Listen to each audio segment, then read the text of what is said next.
Leo from Parakeet Budgie House with another video. In this video I'm going to show you the males getting involved in a clutch when the pair has multiple babies, and this is how it's supposed to be done. I mean, when they go through a clutch and they get like 4 or 5 babies and the male doesn't help, it's just too much work for the female. I mean, it'll take a big load out of the female when the male helps.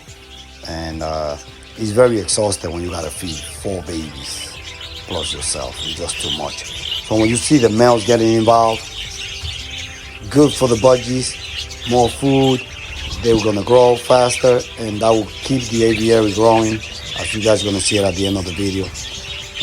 Thumb up if you like the video, subscribe if you haven't to the channel, and I'll see you in the next Parakeet Budgie House video.